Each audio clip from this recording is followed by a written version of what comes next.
institutions from classroom learning to global impact. Engineering education aligned with the global goals. நகராட்சி நிர்வாகம் மற்றும் குடிநீர் வழங்கல் municipal administration and water supply மாநிலத்தின் அடுத்த கட்ட வளர்ச்சி பயணத்தின் அத்தியாயம் தமிழ்நாட்டின் நகர்ப்புற பகுதிகளில் இருந்து தொடங்கும்.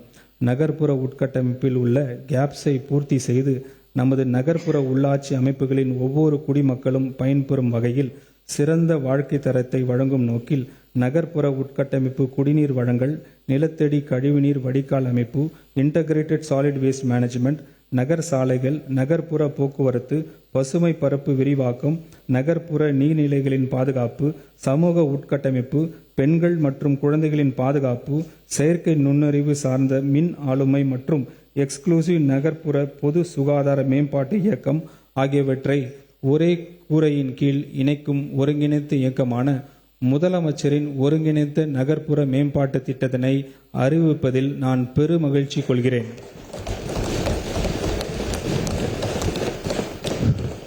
2031 ஆண்டுக்குள் தமிழ்நாட்டில் உள்ள நகரங்கள் எவ்வாறு காட்சியளிக்க வேண்டும், எவ்வாறு உணரப்பட வேண்டும், எவ்வாறு செயல்பட வேண்டும் என்பதை இத்திட்டம் புதிதாக வடிவமைக்கிறது. இதன் மூலம் நகர்ப்புற ஆளுமையில் இந்தியாவின் முன்மாதிரி மாநிலமாக தமிழ்நாடு நிலைநிறுத்தப்படும். இந்த இயக்கத்தின் கீழ் நடப்பு நிதி ஆண்டுக்கு 2117 கோடி ரூபாய் ஒதுக்கீடு செய்யப்படுகிறது. பெருநகர் சென்னை மாநகராட்சி 91 லட்சம் மக்களுக்கு அடிப்படை வசதிகள் அளிப்பதையும் நகரின் வாழ்வாதார தரத்தை மேம்படுத்தும் உட்கட்டமைப்புகளை உருவாக்குவதையும் உறுதி செய்து சேவையாற்றி வருகிறது. நகர்ப்புற போக்குவரத்து மேம்படுத்தும் நோக்கில் சென்னை காவல்துறை மற்றும் பெருநகர் போக்குவரத்து கழகங்களுடன் இணைந்து பெருநகர் சென்னை மாநகராட்சியின் நுண்ணறிவு போக்குவரத்து மேலாண்மை அமைப்பை இறுதிக்கட்ட செயல்வாக்கத்தில் உள்ளது. மேலும் நடந்து செல்வதற்கான பெடஸ்ட்ரியன்ஸ் கட்டமைப்பு வசதி, அனைவருக்கும் சமமாக அணுகக்கூடிய வசதி மற்றும் நகர்ப்புற வடிவமைப்பு மேம்பாடு ஆகியவற்றுக்கு முன்னுரிமை அளித்து விரைவான நகர்ப்புற போக்குவரத்து வசதிகள் மற்றும் தெருக்கள் மறுசீரமைப்பு திட்டம் செயல்படுத்தப்படும். இதன் ஒரு பகுதியாக 20 இடங்களில் ஸ்மார்ட் பார்க்கிங் மேனேஜ்மெண்ட் அமைக்கப்படும். மேலும் அம்பத்தூர் மற்றும் கிண்டி இண்டஸ்ட்ரியல் எஸ்டேட்டுகளின் சாலைகள் சரி செய்யப்படும். சென்னையின் பசுமை பரப்பு மேம்படுத்தி மக்களை மையமாக கொண்ட பொது இடங்கள் உருவாக்கும் வகையில் குடியிருப்பு பகுதிகள் மற்றும் முக்கிய வழித்தடங்கள், நடைபாதைகள் அழகுபடுத்தப்பட்டு பசுமையாக்கப்படும்.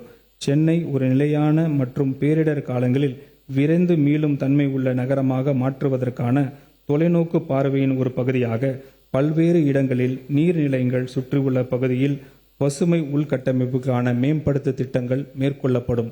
நகர்ப்புற வெள்ள பாதுகாப்பு பாதிப்பை தடுப்பதற்கு முக்கிய நீர்வழி தடங்கள் கொள்ளை அழிவு அதிகரிக்கும் பொருட்டு ஃப்ளட் சுவர்களின் உயரம் உயர்த்தப்பட்டு சங்கிலி இணைப்பு வேலிகள் அமைக்கப்பட்டு வருகின்றன.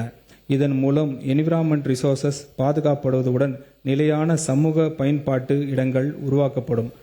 சென்னையில் உள்ள அனைத்து முக்கிய குடிநீர் ஆதாரங்களையும் ட்ரிங்கிங் வாட்டர் டிஸ்ட்ரிபியூட் நிலையங்களுடன் இணைந்து ring main pipeline system work திட்டம் 3108 கோடி ரூபாய் மதிப்பீட்டில் நடைபெற்று வருகிறது. 2030-31 ஆண்டுக்குள் நிறைவடையும் வகையில் நடைபெறும் வரும் இந்த திட்டப் பணிகள் முடிவடைந்த பின்னர் சென்னை மாநகரம் முழுவதும் சமமான மற்றும் தடையற்ற குடிநீர் விநியோகம் உறுதி செய்யப்படும். ஒவ்வொரு சிறந்த நகரும் தன் மக்களுக்கு அளிக்கும் மிக அடிப்படையான உறுதிமொழி இதுவே: தூய்மையான குடிநீர், விதிவிலக்கில்லாமல் ஒவ்வொரு நாளும். மக்கள் பயன்பாட்டிற்கு உகந்த வகையில் அனைத்து மாநகராட்சிகளிலும் வீதிகளும் மேம்படுத்தப்படும்.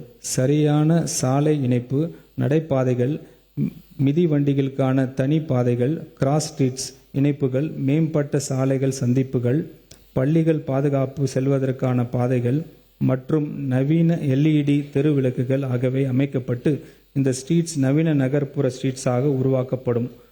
நம்மில் பலர் பிறந்து வளர்ந்தது, நம்மை அரவணைத்தது, நம்மோட ஒரு பகுதியாக இருப்பது வரலாற்று சிறப்பு மிக்க நமது சென்னை மாநகரம். ஒரு காலத்தில் சென்னை மாநகரத்தின் குடிநீர் தேவைகளை பூர்த்தி செய்த நதிகளான அடையார் மற்றும் கூவம் இன்று ஒரு கழிவுநீர் நதியாகவே மாறியிருப்பது நம்மில் பலருக்கும் வேதனை அளிக்கக்கூடிய ஒன்றாகும்.